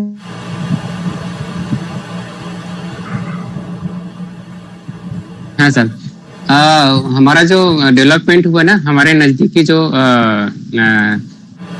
हमारे जो सबसे नजदीकी रिश्तेदार बोल सकते हैं, वो हमारे क्या होते हैं, आपके बंदर होते हैं, जैसे आपने कहा। और उनमें क्या है, उनका जो एडाप्टेशन या जो उनका जो जीन्स या क्रोमोसोम जो है, मैंने भी कहा कि वो बिल्कुल हमसे मिलता है, 99% जो है मिलता है। ठीक है, तो हमारा भी पहले जो है पूंछ था। ठीक है भाई, तो पूंछ जो है धीरे धीरे क्या होता है, हमने कहा कि धीरे धीरे जो है विकास होते रहता है ना, मतलब प्रकृति का जो नियम ही है, परिवर्तन है, और जो एडाप्टेशन जो कर लेता है वही प्राणी जो है पृथ्वी में जीवित रहता है ना। तो एडाप्टेशन हमारा क्या हुआ भाई, हम जो है 4 पैर पहले थे, धीरे धीरे धीरे धीरे धीरे धीरे हमारा जो है, जैसे सबसे पहला हमने जीवाश्म जो खोजा ऑस्ट्रेलोपिथेकस, तो पूरे सीधे खड़े नहीं होते थे, वो ऐसे थोड़ा सा ऐसे रामापेथिकस या आपका जो शिवालिक पहाड़ियों, जैसे हिमालय है ना, शिवालिक पहाड़ियों में जो शिवापेथिकस जो जीवाश्म जो पाया गया है, तो उनका जो हमारे जैसे सीधा नहीं खड़े होते थे, वो बिल्कुल ऐसे झुके रहते हैं। धीरे धीरे धीरे धीरे धीरे हमारा जो है वो, हमने कहा कि 1.5 करोड़ वर्ष पहले जो हुआ, धीरे धीरे धीरे हमारा जो है विकास होते गए, और हम जो है धीरे धीरे खड़े होते गए। मतलब चौपाए से जो है हम लोग जो है 2 पाए हो गए। तो इसमें जो है 2 पाए के लिए क्या चाहिए, मतलब चौपाए से 2 पाए होने के लिए हमको एडाप्टेशन चाहिए। तो उस क्रम में जो है हमारे को ऑब्जेक्शन डाल रहा था, क्या जो पूंछ था वो हमारे लिए कोई काम का नहीं था, वो है ना, जो बंदर है उसके लिए पूंछ संतुलन का या वो काम करता है, लेकिन हमारे लिए वो बिल्कुल अनुपयोगी हो गया। तो जो अनुपयोगी हो गया, उसको जो है धीरे धीरे एडाप्टेशन के कारण धीरे धीरे जो है वो फ्यूज हो जाते हैं। तो हमारे जो बोन होता है, तो बोन में अपन सर्वाइकल से लेते हैं, सर्वाइकल, फिर आपका थोरेक्स, लंबर, सेक्रल बोलते हैं। तो उधर में क्या होता है, जो बोन्स है ना वो फ्यूज हो गए। ठीक है, तो जो आपके जो पूंछ है, पूंछ में जो बोन है आगे फ्यूज हो गया है, इसको कॉकिस बोलते हैं। तो कभी कभी आप देखिएगा किसी कारण से जो है वो छोटे छोटे जब बच्चे पैदा होते हैं ना, कई बार मैंने देखा भी है, यूट्यूब में भी होगा, आप देख सकते हैं, वो जो है पीछे जो है, पीठ के पीछे जो है ऐसे थोड़ा सा पूंछ जैसे निकल जाता है नीचे में, थोड़ा सा लंबा जो है पूंछ के जैसे, आप देखिएगा यूट्यूब में है वो वीडियो, जो है एक बच्चा है MP और इधर यूपी साइड का ही है, उसके में जो है वो आपका पूंछ जो है वो दिखता है। तो मतलब क्या हुआ कि हमारे में पहले पूंछ था, लेकिन हमको जो है अनुपयोगी क्या, धीरे धीरे जो उसका जो बोन से फ्यूज हो गया। लेकिन कभी कभी किसी कारण से जो है अचानक सा जो है वो पूंछ जो है कभी कभी किसी में ना बिल्कुल जो है एक लाखों करोड़ों में इक्का जो है वो दिख जाता है। तो ये इसका से जो है एडाप्टेशन मानिए उसको, मेन जो कारण है एडाप्टेशन है। और एडाप्टेशन में हम हानिकारक या जिसको हमारे उपयोगी नहीं रहते हैं ना, वो नेचर जो है उसको जो है वो क्या कर देता है, उसको नष्ट कर देता है। जैसे हमारे अवशेषी अंग बोलते हैं, उसी को अवशेषी अंग बोलते हैं। जैसे आपके जो अजगर वगैरह थे उसमें आपका जो रेप्टाइल बोलते हैं ना, रेप्टाइल में जैसे गिरगिट हो गया, ठीक है, तो उस 4 पैर थे, लेकिन अवशेषी अंग के रूप में जो है ना पीछे का पैर जो है उसमें अजगर में पाया जाता है। वैसे ही हमारे 100 ठो हमारे बॉडी में अवशेषी अंग है। जैसे आपका निक्टिकेटी मेम्ब्रेन मेढक में, या जो और जो एनी मेमल है उसमें से अंदर में जो पलक के ऊपर में ऐसे बोलते हैं, ये सब जो है धीरे धीरे नष्ट हो जाता है। तो उसी प्रकार से हमारा जो पूंछ है जो वो भी हासिल हो गया है। ठीक सर, धन्यवाद। सर एक छोटा सा और जिज्ञासा है सर। हाँ हाँ, हम लोग मनुष्य लोगों का अलग अलग कलर किससे प्रभावित हो जाता है? कलर जो है, कलर रंग है ना? हाँ हाँ, उसमें जी जी जी जी, तो उसका जो मेन कारण है उसको बोलते हैं अपन पिगमेंटेशन। बॉडी का जो पिगमेंटेशन है उसका जो नाम है उसको बोलते हैं मिलेनिन। मिलेनिन का पिगमेंटेशन जो है अगर हो जाता है तो वो जो है वो आपका जो है काले कलर का हो जाता है, और अगर मिलेनिन का पिगमेंटेशन ना हो तो वो गोरा हो जाता है। तो ये जो है एडाप्टेशन के कारण होता है।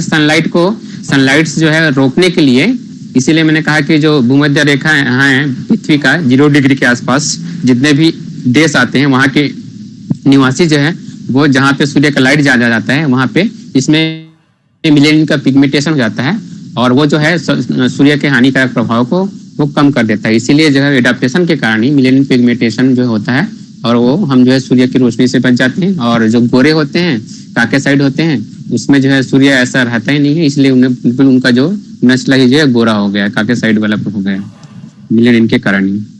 सर हमारे जीवन की कोशिका है, कोशिका से हम बने हैं, तो कोशिका को अधिक दिन जीवित रख के क्या जीवन की प्रत्याशा आयु को बढ़ाया नहीं जा सकता? जीवन की उसको बढ़ाने के लिए वैज्ञानिक जो है देख रहे हैं। उसमें क्या होता है, एजिंग का एक प्रोसेस होता है धीरे धीरे। जैसे वो उसमें एक प्रोग्राम होता है सेल में जो है पहले से प्रोग्राम, जैसे हमने कहता है कि डीएनए है हमारा, जो पूरा जो जितना भी इंफॉर्मेशन होता है वो डीएनए में होता है। और डीएनए क्या करता है, पूरा बॉडी को बनाता है। तो बॉडी को कैसे बनाता है, प्रोटीन है, पूरे बॉडी जो है हमारा प्रोटीन से बना हुआ है। तो उसका जो संदेश है जो है बोलते हैं ना डीएनए आरएनए तो फिर प्लांट वगैरह में या वायरस में होता है। तो वो डीएनए जो है क्या करता है, पूरा बॉडी का स्ट्रक्चर जो है वो फीड है हमारे। तो हम कौन से एनिमल हैं वो अपने संतानों में चला जाते हैं। हम ह्यूमन का जो ह्यूमन है या गाय बैल में से गाय बैल में से पैदा करेंगे। तो वो जो डीएनए है वो जो है उसमें पहले से फिक्स रहता है, मतलब जो सेल डेट, इसको एपोप्टोसिस बोलते हैं वैज्ञानिक अपना जूलॉजिकल भाषा में। तो वो एपोप्टोसिस जो है वो एजिंग के साथ धीरे धीरे जैसे अपन होते हैं वो होते जाता है ना, धीरे धीरे जारन होते जाता है। अब देखिए बच्चे से जो है बढ़ते जाता है, फिर 25 के बाद फिर स्थिर हो जाता है। 25 के बाद धीरे धीरे हमारा सेल जो है वो धीरे धीरे किसकी ओर जाता है, मृत्यु की ओर चला जाता है। तो वो पहले से फिक्स रहता है। तो वो बहुत सारे प्रोटीन का एक प्रोग्राम है कि प्रोग्राम जैसे अपन कंप्यूटर में प्रोग्राम फिट करते हैं वैसी प्रोग्राम फिट रखा होता है डीएनए में। तो वो डीएनए जो है उसको जो है होना ही है उसको एक दिन जो मतलब हमारा जो एज है 100 साल है, 100 साल से कई लोग जो वातावरण के कारण जो है हेल्दी फूड के कारण और भी ज्यादा जीवित रह जाते हैं इक्का दुक्का। तो वो 100 साल के अंदर जो है वो पूरा जो है आपका सेल जो है नष्ट हो जाता है। तो इसको अगर वैज्ञानिक इसमें रिसर्च चल रही है कि कैसे इसको एजिंग को बढ़ाया जाए, तो उस प्रोटीन को कैसे चेंज किया जाए या डीएनए को कैसे मॉडिफाइड किया जाए। तो वो डीएनए लेवल में होगा। अगर इसको अपन करेंगे आयु बढ़ाने के लिए तो डीएनए लेवल पे जाके ही होगा वो। धन्यवाद सर। और बहुत दिल से धन्यवाद सर। बस सर थैंक यू सर। आप अच्छा लगा आपसे सबसे बात करके, सबसे जो है आज जो है चर्चा हुआ और आप सबसे हुआ। स्टूडेंट लोग कुछ क्वेश्चन ही किए, उसके उनको मन में कुछ आना चाहिए ना भाई, मतलब जिज्ञासा होना चाहिए क्यों कैसे कुछ भी दिमाग में आता है तो उनके मन में भी आना चाहिए। आप लोग थोड़ा सा हाँ कोई पूछ हाँ कुछ बोल रहे हैं, कोई बोल रहे हैं। हाँ तो चलिए बोलिए, तो कौन है? आवाज थोड़ा कटा, क्या एक बार क्वेश्चन बताइए, थोड़ा सा आवाज कटा। सर आदि मानव जो थे पहले उनका भी पूछ था। पूछ जो है धीरे धीरे हास हो गया, मैंने बताया ना। पूछ जो है वो हास हो गया हमसे, है ना। हमने क्या आदि मानव मतलब क्या हो गया, वो बंदर से अलग हो गए ना। वो जो है ऐसे तिरछा ऐसे आपका जो है झुका रहता है कमर। जैसे अब एज हो जाते हैं ना, ठीक है, हमारा जो एजिंग हो जाता है 70 साल हो जाते हैं तो ऐसे कभी कभी क्या होता है बोन से कन ऐसे झुक जाता है। तो उसी प्रकार से वो झुके हुए थे पहले, एकदम अलग टाइप के थे, है ना, गर्दन वो सब जो है अलग प्रकार का। धीरे धीरे धीरे जो पूरा खड़ा हुआ, तो उस समय जो है बिल्कुल वहां से जो है वो पूछ नहीं था उस समय ना, जैसे ऑस्ट्रेलोपिथिकस हो गया, ये सब मैंने बताया आपको, उसमें पूछ वगैरह नहीं थे, है ना, वहां से नष्ट होना शुरू हो गए थे। ऐसे गिलर के सर थैंक यू सर। हाँ धन्यवाद। अभी तक का बेहतरीन वक्ता सर, आपको बहुत बहुत बधाई। धन्यवाद सर, अच्छा लगा आप लोग से बात करके। हाँ बिल्कुल बिल्कुल, स्वागत है। हाँ सर, तो विज्ञान से सब कुछ संभव, तो क्या विज्ञान से हाइट को बढ़ाया जा सकता है? हम क्या बोल रहा हूँ, क्वेश्चन क्या है? सर, विज्ञान से सब कुछ किया जा सकता है, तो क्या विज्ञान से मनुष्य का हाइट बढ़ाया जा सकता है? हाइट जो है बढ़ाया जा सकता है, लेकिन हाइट बढ़ाने से फिर बहुत सारे जो प्रॉब्लम आएंगे। आपने देखा होगा कि ये जो है हमारा जो बॉडी सिस्टम जो है कंट्रोल होता है, वो उसको बोलते हैं हार्मोन एंडोक्राइन सिस्टम, है ना, हार्मोन सिस्टम, ग्रोथ हार्मोन्स बोलते हैं।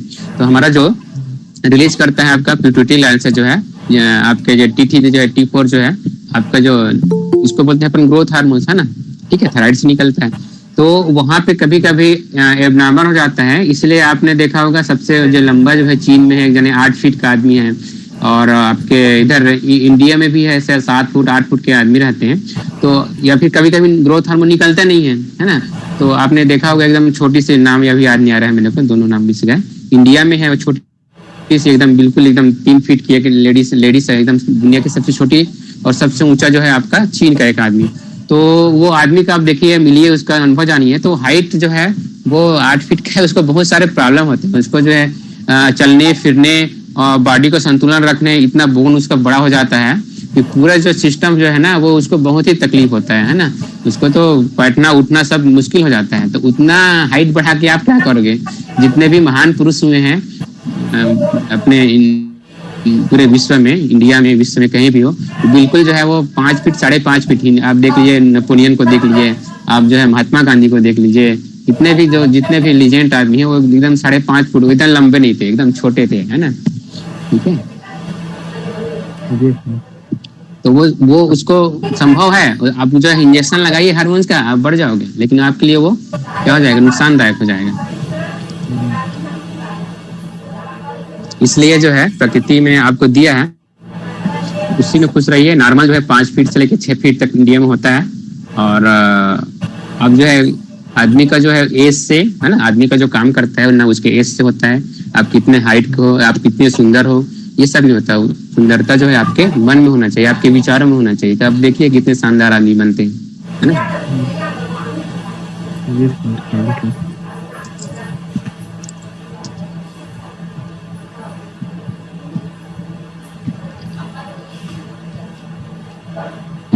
धन्यवाद सर, आपने हमें बहुत ही सरल शब्दों में समझाया। इस कार्यक्रम को आगे बढ़ाते हुए मैं आशीर्वाद देने के लिए आदरणीय डॉक्टर शिवदयाल पटेल सर जी को, जो कि शासकीय महाविद्यालय बरपाली में हिंदी साहित्य के प्राध्यापक के रूप में कार्यरत हैं, मैं उन्हें ससम्मान सहित आमंत्रित करती हूँ। आदरणीय पटेल सर जी। कमलेश्वरी, और आज के मुख्य अतिथि, मुख्य वक्ता सम्माननीय इंद्रभानु सिंह सर को मैं नमन करता हूँ। धन्यवाद सर, बहुत बहुत धन्यवाद सर, आपसे दर्शन होकर आपको बहुत मजा आया, बहुत अच्छा लगा आपसे। सरल भाषा में विज्ञान को मैंने समझा। मैं आर्ट का स्टूडेंट हूँ, विज्ञान से बहुत डरता था, लेकिन बहुत रोचक और इंटरेस्टिंग लगा, मुझे बहुत अच्छा लगा सर। आपको बहुत बहुत बधाई। भाई प्यारे लाल आदिले जी जो जेबीटी कॉलेज में प्राचार्य हैं, और उन्होंने सेतु की भूमिका निभाई, इंद्रभानु सर और हमारे बीच, और अल्प समय की सूचना में सर उपस्थित हुए। भैया अनिल साहू जी उपस्थित हैं, विवेकानंद केंद्र कन्याकुमारी के से जुड़े हुए हैं, और मस्तूरी में गणित के व्याख्याता हैं, जिला स्तर के मास्टर ट्रेनर हैं, आप भी जुड़े हुए हैं। श्री गौरव शर्मा जी जुड़े हुए हैं डाइट कोरबा से, श्री आरपी देवांगन जी जुड़े हुए हैं चांपा से, और इस प्रकार से बहुत विद्वत जन जुड़े हुए हैं, सभी बच्चे जुड़े हुए हैं, उनके गार्जियन जुड़े हुए हैं। मैं सभी को धन्यवाद देता हूँ, नमन करता हूँ कि आपने इतना अच्छा कार्यक्रम देखा, सुना, आत्मसात किया। अब मैं प्रेरक प्रसंग में आता हूँ। कल कृष्ण जन्माष्टमी है और भगवान श्री कृष्ण जी का जन्म दिन है कल, तो उसी के संबंध में मैं कुछ मिनट आप लोगों से बातें करूंगा कि भगवान कृष्ण का जन्म क्यों हुआ था। तो श्रीमद् भगवद गीता में इस बात का उल्लेख है कि यदा यदा हि धर्मस्य ग्लानिर्भवति भारत अभ्युत्थानम अधर्मस्य तदात्मानं सृजाम्यहम् परित्राणाय साधूनां विनाशाय च दुष्कृतां धर्म संस्थापनार्थाय संभवामि युगे युगे। यही बात तुलसीदास जी ने भी लिखा, जब जब होए धर्म की हानि बाढ़ई असुर अधम अभिमानी तब तब धरि प्रभु मनुज शरीरा हरहि सदा सज्जन भव पीरा। यानी जब जब पृथ्वी पर अत्याचार बढ़ा है तो उस अत्याचार के विनाश के लिए ईश्वर ने जन्म लिया है। तो इसी हेतु से विष्णु भगवान के 8वें अवतार के रूप में कृष्ण जी का जन्म हुआ। कृष्ण जी के जन्म की कथा सभी जानते हैं कि उनका जन्म एक कारागार में हुआ। माता देवकी और पिता वसुदेव को उसके भाई के द्वारा, आतताई कंस के द्वारा कारागार में इसलिए डाल दिया गया था कि उसने भविष्यवाणी सुना कि देवकी की 8वीं संतान ही तुम्हारा वध करेगा। तो 8वीं संतान मेरा वध ना करे इसलिए उसने जेल में डाल दिया देवकी को और एक एक करके सभी संतानों का वध कर डाला।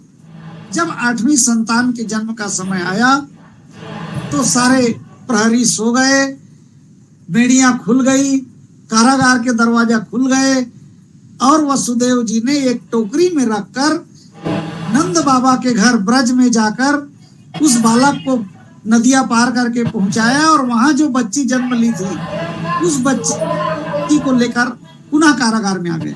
जब कंस को सूचना मिली कि 8वें संतान ने जन्म लिया तो वह अत्यंत प्रसन्न हुआ और मारने के लिए आया और जैसे ही वह उस दिव्य कन्या को हाथ से उठाया वह दिव्य कन्या उड़ गई ऊपर और दुर्गा का रूप धारण कर ली और कहा कि तुम्हारा मृत्यु का कारण या तुम्हें वध करने वाला जन्म ले चुका है और वो अदृश्य हो गई। ये कृष्ण के जन्म की कथा है। तो मैं कृष्ण के जन्म से लेकर मृत्यु तक उनका जो जीवन है अत्यंत संघर्षमय रहा है, आप सभी जानते हैं। मैं 2-3 प्रसंग, चूंकि मेरे पास अल्प समय है, 2-3 प्रसंग पर आप लोगों से चर्चा करूंगा कि एक दिन गाय चराने गए हुए थे, गाय चराने नहीं खेलने गए हुए थे कृष्ण जी, और घर में आकर देखा उन्होंने तो बहुत अच्छा माता जी ने पूरा गोबर से लिपाई करके, चौका लगा के और साफ सफाई करके, पुष्प से कतारबद्ध अपने घर के सामने सजावट करके तैयारी कर रही थी पूजा पाठ की।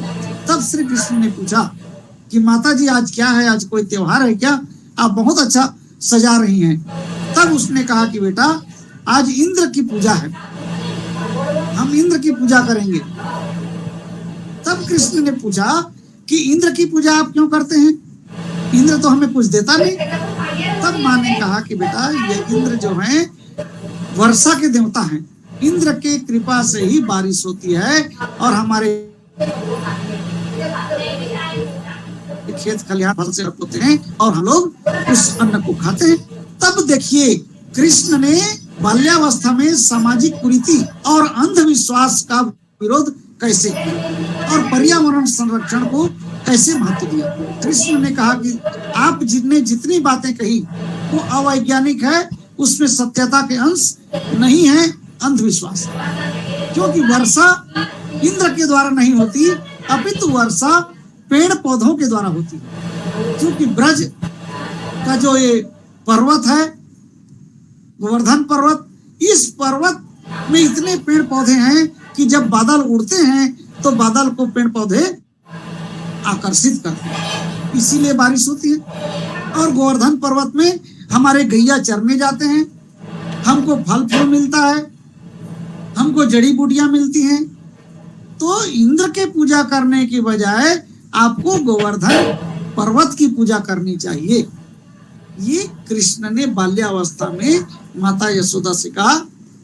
ये प्रस्ताव गया नंद बाबा के पास और कृष्ण के तर्क से सारे लोग सहमत हुए और ब्रज में इंद्र की पूजा बंद कर दी गई और गोवर्धन की पूजा आरंभ हुई। अब ये इस बात की भनक इंद्रदेव तक चली कि ब्रज वाले आपकी पूजा बंद कर दिए और उन्होंने गोवर्धन की पूजा स्टार्ट कर दी। इंद्र को बड़ा क्रोध आया और उसने कहा, इनकी ये हिम्मत कि मैं देवताओं का राजा हूं, सुरेंद्र हूं, इंद्र हूं, और मेरी पूजा बंद करके इन्होंने गोवर्धन पर्वत की पूजा शुरू कर दी, मैं डुबा दूंगा ब्रज को। और उसने अति वृष्टि, घनघोर वृष्टि शुरू कर दिया। अब सभी लोग आए कृष्ण के पास, नंद बाबा के पास कि भारी वर्षा हो रही है, तबाही हो रही है, हमारे जानवर डूब रहे हैं, हमारा घर डूब रहा है, कैसे करें। तब देखिए एक दूसरा कमाल कृष्ण ने क्या किया। एक काम करते हैं, चलिए गोवर्धन पर्वत के पास चलते हैं और सारे लोग मिलके गोवर्धन पर्वत को उठाते हैं और उसकी छाया में हमारी जान बच जाएगी। सारे लोगों ने कहा, ये कैसे संभव है, भला कोई पर्वत को उठा सकता है। तो कृष्ण ने देखिए संगठन में कितनी शक्ति है इस बात को बताया और कहा कि बिल्कुल, अगर हम सब ताकत लगाएंगे, आप सब ताकत लगाएंगे, जिसकी जितनी ताकत हो, तो जरूर उठ जाएगा। सारे लोगों ने हिम्मत किया, सारे लोग अपनी अपनी ताकत से उठाने लगे और कृष्ण ने छोटी सी उंगली को लगा दिया और पर्वत उठ गया और सारे लोग पर्वत के नीचे आ गए, सुरक्षित बच गए। यहाँ पर दो बातें कि एक तो अंधविश्वास का कुठाराघात किया, दूसरा पर्यावरण को महत्व दिया, वृक्ष, पेड़ पौधे और प्रकृति की पूजा करनी सिखाई, और तीसरी बात कि संगठन में कितनी ताकत है ये लोगों को बताया और लोगों ने समझा बिल्कुल मैंने उठाया है, उसने समझा कि मैंने उठाया है, सबने समझा मैं उठाया है, उठाया था कृष्ण ने। लेकिन सब लोगों को यह एहसास हुआ कि देखिए हम सब मिलकर इस पहाड़ को उठा दिया। तो बाल्यावस्था में ही संगठन की शक्ति को कृष्ण ने बताया। एक बात और मैं बताऊं आपको, कृष्ण के ऊपर आरोप लगता है कि कृष्ण जी ग्वालिनों को छेड़ते थे, उनके घर में जाके माखन खाते थे, दही चुराते थे, मटका को फोड़ते थे, और जब मथुरा जाती थी गोपियां बेचने तो उनके मटकी को फोड़ देते थे। तो अब यहाँ पर कृष्ण का तर्क क्या था कि गाय किसकी थी, तो ब्रजवासियों की थी। गाय चराने कौन जाते थे, तो सारे ग्वाल बाल जाते थे। प्रातः काल उठ के जाते थे और सांझ को आते थे, और दूध दही को खाने का अधिकार उन चरवाहों को है, तो उन चरवाहों को दूध दही नहीं मिलता था और मथुरा चली जाती थी गोपियां बेचने। कृष्ण कहना ये था, उनके दोस्तों का ये कहना था कि जब सारे श्रम हम करते हैं तो हमें मक्खन मिलना चाहिए, हमें दूध दही मिलना चाहिए, और बच जाता है तो आप बेच लो। इसलिए कृष्ण जो है गोपियों को मना करते थे कि आप मत जाओ, और जाओगे तो हम तुम्हारी मटकी को तोड़ेंगे। तो ये देखिए, अधिकार के प्रति सजग करना, अधिकार की शिक्षा देना और लोगों को कर्तव्य की शिक्षा देना, ये भी काम कृष्ण ने बाल्यावस्था में किया।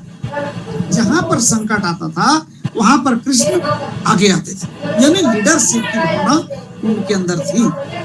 और वही कृष्ण आप देखते हैं जब बड़े होते हैं तब तो महाभारत की कथा आती है और कौरव लोग अति अत्याचार करते हैं और पांडव बहुत सीधे साधे धर्म के मार्ग में चलने वाले उनको जब परेशान करते हैं, 1 इंच जमीन के लिए महाभारत की युद्ध छेड़ देते हैं। तो एक रोचक कथा आती है, देखिए श्री कृष्ण सोए हुए हैं, कौरवों की तरफ से दुर्योधन जाता है मांगने कृष्ण के पास और पांडवों की तरफ से अर्जुन। दुर्योधन पहले जाता है और कृष्ण के सिर के पास बैठ जाता है। अर्जुन बाद में जाता है और कृष्ण के पैर के पास बैठ जाता है। जब कृष्ण उठते हैं तो पहले तो पैर तरफ को देखेंगे ना, तो सामने अर्जुन को देखते हैं, अरे कैसे पार्थ, कैसे आए हो? तपाक से बोलता है दुर्योधन, नहीं नहीं पहले मैं आया हूँ। तो ऐसे बोल के देखते हैं तो पीछे दुर्योधन रहता है। तब कृष्ण कहते हैं, भाई क्या बात है, मांगो। तो दुर्योधन बोलता है, नहीं अहंकारी है, पहले मुझे मांगने का अधिकार। तो बोले ठीक है मांगो। तो आपकी अक्षुणी सेना जिसमें चारों हैं, पैदल वाले, घोड़े वाले, हाथी वाले, इस रथ वाले, सभी सेना मुझे चाहिए युद्ध में मेरे पक्ष में। ठीक है। अब अर्जुन कहता है कि हे भगवान, आप केवल मेरे साथ में रहें और मैं इतना ही मांगता हूं। अब देखिए जब लड़ाई होती है तो सारे सेना से भरपूर, चूंकि वह धर्म के मार्ग में रहते हैं, हार जाते हैं और धर्म के मार्ग में रहने के कारण पांडवों की जीत हो जाती है। तो इस जीत में कृष्ण की भूमिका बहुत महत्वपूर्ण होती है। और मैंने शुरू में जब कहा कि यदा यदा ही धर्मस्य ग्लानिर्भवति भारत, भारत में जब जब धर्म की हानि हुई है तब तक उस ग्लानि को दूर करने के लिए, धर्म की स्थापना के लिए मैं बार बार जन्म लेता हूँ। धर्म संस्थापनार्थाय संभवामि युगे युगे। और कृष्ण ने जन्म लिया। तो कल कृष्ण जी की जन्माष्टमी है, हम उनको बहुत बहुत बधाई देते हैं कृष्ण जन्माष्टमी की। उनका बर्थडे मनाएंगे कल और खूब मटका फोड़ेंगे, खूब दूध दही खाएंगे। और इन्हीं के साथ आप सब ने मुझे बोलने का अवसर दिया, ध्यान से सुना, इसके लिए मैं आपका आभार प्रकट करता हूँ। धन्यवाद।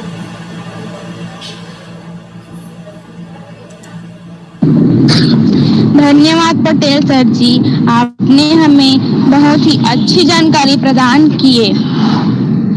धन्यवाद। अब मैं हमारे गुरु गोपी कश्यप सर जी को इस कार्यक्रम